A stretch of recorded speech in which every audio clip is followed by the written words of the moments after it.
मैं आज सिंगरौली जिले के एक अच्छे और उत्कृष्ट शिक्षा के स्तर पर काम करने वाले अमृत विद्यापीठ के डायरेक्टर हमारे साथ अश्विनी तिवारी जी हैं, जो कोरोना वायरस महामारी जिस तरह से हमारे देश में फैल रहा है उसको लेकर देश के प्रधानमंत्री और राज्य सरकार के मुख्यमंत्रियों के द्वारा जो लॉकडाउन का जो नियम पारित किए गए हैं और जो नियम का पालन करने का आदेश आया है, उसके तौर पर मैं बात करूँ कि शिक्षा प्रणाली बहुत प्रभावित हो रही है। और दूसरी ओर जो निम्न स्कूल हैं, यानी जो निम्न या छोटे प्राइवेट संस्थाएं हैं, जो बच्चे ऑनलाइन पढ़ रहे हैं और जिन क्षेत्र में नेटवर्क नहीं है, मैं उस सवालों पर खास बातचीत के लिए हमारे साथ अश्विनी तिवारी जी हैं। आइए मैं डायरेक्ट जुड़ना चाहता हूँ। अश्विनी सर, जो अभी छोटे वर्ग के स्कूल हैं और वहाँ पर जो टीचर्स पढ़ा रहे हैं वो छोटे संस्था कैसे कहाँ पेमेंट देंगे, क्योंकि किराए की बिल्डिंग है, जो तमाम समस्याएं कैसे भरपाई कर पाएंगे? देखिए, कोरोना वायरस से सबसे ज़्यादा अगर प्रभावित हैं तो छोटे स्कूल वाले, क्योंकि उनके पास जो है मार्च से ही लॉकडाउन हो गया। मार्च, अप्रैल, मई, जून 4 महीने का पेमेंट देना है। बहुत सी स्कूलें मकान किराए से लिए हुए हैं, उनको मकान भाड़ा देना है, बिजली का बिल देना है। ऐसी स्थिति में जो है काफ़ी संघर्ष करना पड़ेगा। और जो हमारे पठन पाठन की सुविधाएं हैं, तो बड़ी बड़ी स्कूलों ने तो व्हाट्सएप और ऑनलाइन के माध्यम से कर रहे हैं।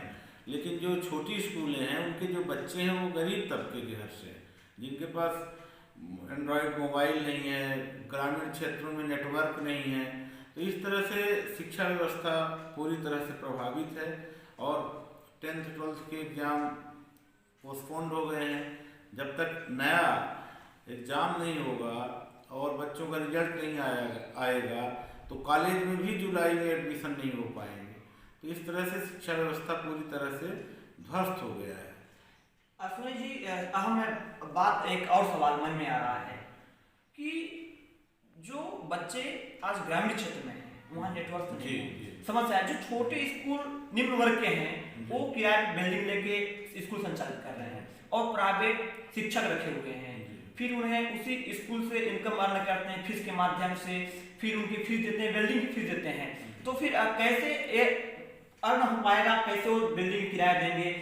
फिर वहाँ जो बताया जा रहा है कि 3 महीने का फीस न लिया जाए, वो कैसे सफल हो पाएगा? नहीं, 3 महीने की फीस ना लिया जाए। प्राइवेट स्कूलों के लिए बहुत ही औचित्यहीन बातें हैं, क्योंकि जो प्राइवेट स्कूलें हैं उन शुद्ध रूप से अपना जो फीस लेती हैं उसी से सारे कार्यक्रम करती हैं। और मध्य प्रदेश शासन से किसी भी तरह का 1 रुपये का भी एड प्राइवेट स्कूल या कॉलेज को नहीं मिलता, इसलिए फीस तो छूट करने का कोई प्रश्न ही नहीं है। और रही बात रिकवर करने की, तो यदि लॉकडाउन कुछ दिनों में ख़त्म हो जाएगा तो छोटे छोटे स्कूल कॉलेज वाले ये उम्मीद लगा के रखे हैं कि आने वाले समय में धीरे धीरे रिकवर करेंगे। किंतु फीस माफ़ करने के बजाय छोटी स्कूलों को तो मध्य प्रदेश शासन से हमारे जनप्रतिनिधियों को कुछ न कुछ अनुदान या मदद कराने की ज़रूरत है। जिस तरह से अभी अधिवक्ताओं ने किया है, जो छोटे अधिवक्ता हैं उनके लिए व्यवस्थाएं, उस तरह से जो बहुत ही संघर्ष करके और ग्रामीण क्षेत्रों में और उन बच्चों को पढ़ा रहे हैं जिन बच्चों की परवरिश बड़े बड़े स्कूलों में, बड़े बड़े शहरों में नहीं हो सकता। उसके लिए हमारी प्राइवेट स्कूलें नींव के मील के पत्थर का काम कर रहे हैं। तिवारी जी, एक और सवाल आया कि क्योंकि अभी एमपी बोर्ड जो 10th और 12th की बात है और जो अभी रिजल्ट आएंगे इसके बाद अदर कॉलेज में लोग संचालित ये करेंगे, जो एडमिशन लेंगे। अभी रिजल्ट नहीं आ पाया है, पेपर नहीं हो पाए हैं, क्या पेपर होगा फिर रिजल्ट आएगा तो कैसे आगे पढ़ पाएंगे बच्चे? नहीं, हमारी जो शैक्षणिक व्यवस्था है उसको हमारी राज्य सरकार जल्दी करने का प्रयास कर रही है, फिर भी पूरा सेशन प्रभावित होगा। आने वाले समय में कॉलेज में समय से प्रवेश नहीं हो पाएंगे, समय से परीक्षाएं नहीं हो पाएंगी, और जो 10th 12th के समय से रिजल्ट नहीं आने के कारण आगामी कोर्सों में जिन बच्चों को बड़ी बड़ी संस्थाओं में इवन IIT, नीट इनमें प्रवेश लेना है, तो शिक्षा विभाग के सारे गतिविधियां प्रभावित हो गई हैं। सर एक सवाल और वही है कि अभी ग्रामीण क्षेत्र में जिन बच्चों के पास एंड्रॉइड मोबाइल है, राज्य सरकार कहती है ऑनलाइन पढ़ाई है, कहीं नेटवर्क नहीं है, बच्चों के पास मोबाइल नहीं है, टीचर कई सरकारी टीचर जिनके पास मोबाइल नहीं एंड्रॉइड, वो कैसे सफल हो पाएगा जो ऑनलाइन की बात है? देखिए, ये जो है जो भी इलेक्ट्रॉनिक्स या प्रिंट के माध्यम से पढ़ाने की बातें हो रही है वो सिर्फ शहरी क्षेत्रों के लिए है। ग्रामीण क्षेत्र में पूरी तरह से विफल है और ये सब ओनली फॉर दिखावा है। इससे कोई बहुत ज़्यादा बेनिफिट नहीं होने वाला है। क्या ये कहा जा सकता है कि मतलब दुर्व्यवहार किया जा रहा है बच्चों के साथ? ग्रामीण बच्चों के मोबाइल नहीं है और शहर के बच्चे जो बड़े घराने के हैं, उनके पास मोबाइल नेटवर्क है, वो पढ़ लेंगे। ये जो गरीब तबके के लोग हैं वो कैसे पढ़ेंगे? नहीं, वो नहीं पढ़ पाएंगे और वो इसीलिए जो है शहरी क्षेत्र के बच्चों से वो ग्रामीण बच्चे पिछड़ जाते हैं। बराबर संसाधन ही नहीं है। तो क्या सरकार को कुछ पहल करनी चाहिए? क्या कुछ आप? बिल्कुल, सरकार को ऐसे सैटेलाइट लगानी चाहिए जैसे पहले होता था। उन सैटेलाइटों के माध्यम से ग्रामीण लोगों को भी लाभ मिल सकता है। लेकिन जो अभी की व्यवस्थाएं विद्यालयों ने किया है वो बड़ी विद्यालयों के बच्चे तो उसका लाभ लेंगे, लेकिन छोटे विद्यालय वालों के बच्चों को ये लाभ नहीं मिल पाएगा। सर शहर पूरा लॉकडाउन है, क्या ये सर बढ़ने की उम्मीद है? आप कितना अपने एनालिसिस करते हैं कि क्या उम्मीद बढ़ेगी लॉकडाउन या कोरोना वायरस को लेकर? निश्चित तौर से भी लॉकडाउन बढ़ेगा, क्योंकि जो हमारी सरकार की नीतियां चल रही हैं, कार्य करने की शैली बता रही है कि हमारा भी लॉकडाउन बढ़ेगा। भले से थोड़ा आंशिक के लिए कुछ समय के लिए खोला जाए। और मध्य प्रदेश में तो ऐसे भी 4 डिस्ट्रिक्ट जो हैं रेड जोन है, जहां बढ़ना है और सारी गतिविधियां कैपिटल भोपाल से होना है। और जो हमारी कैपिटल भोपाल है मध्य प्रदेश की, वही प्रभावित है।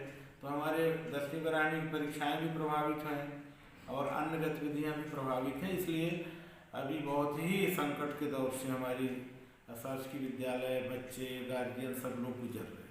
सर इन बच्चों के लिए आप क्या कुछ कहेंगे जो बच्चे ग्रामीण तबके के लोग हैं, उनको कैसे भरोसा दिलाया जा सकता है कि आपकी पढ़ाई और उज्जवल भविष्य कैसे बन सकता है? क्योंकि जब लॉकडाउन है सारे बच्चे पढ़ पा रहे हैं, उनके भविष्य खतरे में आ गया है। अब उनके लिए क्या है कि विद्यालय तो आ नहीं सकते, सोशल डिस्टेंसिंग का मामला है। अब उसके लिए जो अभिभावक हैं उन्हीं का थोड़ा बहुत सहयोग से कुछ लाभ मिल सकता है। फिर भी ग्रामीण के बच्चे शहर की बराबरी नहीं कर पाएंगे।